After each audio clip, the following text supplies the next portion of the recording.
नमस्ते प्रणाम समस्त मिथिलावासी के गोर लागे छी, प्रणाम करे छी। हम जनक नंदिनी। आई हम फेर से अहाँ सबके एकटा नचारी सुनबे छी, अहाँ सब सुनू और वीडियो के अहाँ सब पूरा देखे जाए जाओ और हमारे चैनल के अहाँ सब सब्सक्राइब कर लिया। डीम डीम डमरू बजावे गे बहिना, शिव रंग रसिया। डीम डीम डमरू बजावे गे बहिना, शिव रंग रसिया। शिव रंग रसिया, शिव रंग रसिया, शिव रंग रसिया, शिव रंग रसिया। डिम डिम डमरू बजावे गे बहिना, शिव रंग रसिया। डिम डिम डमरू बजावे गे बहिना, शिव रंग रसिया। अपने महादेव पूजा पर बैसला, अपने महादेव पूजा पर बैसला। गौरी सटहल करावे गे बहिना, शिव रंग रसिया।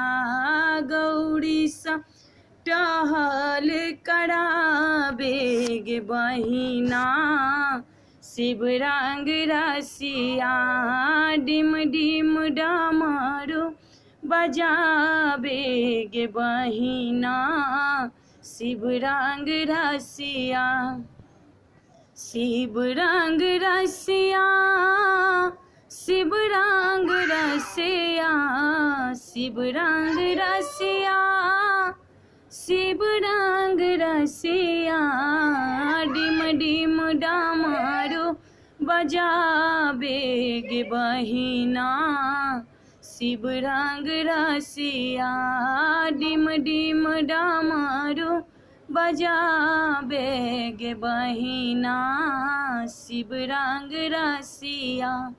शिव रंग रसिया, शिव रंग रसिया, शिव रंग रसिया, शिव रंग रसिया।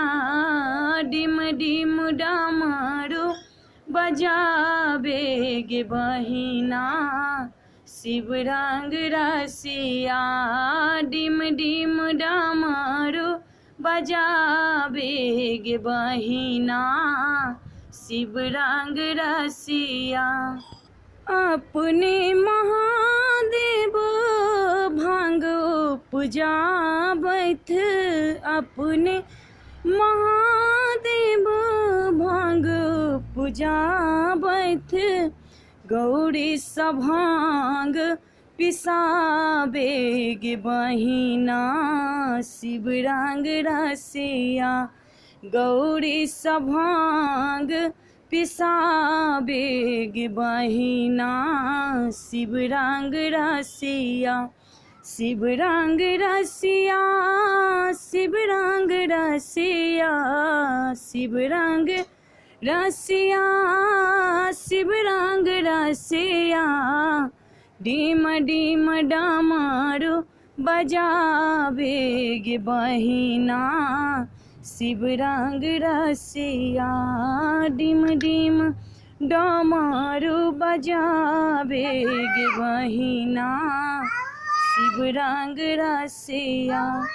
अपने महादेव बसहा पर बैसला, अपने महादेव बसहा पर बैसला।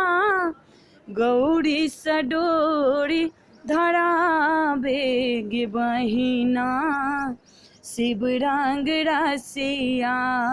गौरी सडोरी धरावे गे बहिना, शिव रंग रसिया। शिव रंग रसिया, शिव रंग रसिया, शिव रंग रसिया, शिव रंग रसिया। डिम डिम डमरू बजाबे गे बहिना शिव रंग रसिया डिम डिम डमरू बजाबे गे बहिना शिव रंग रसिया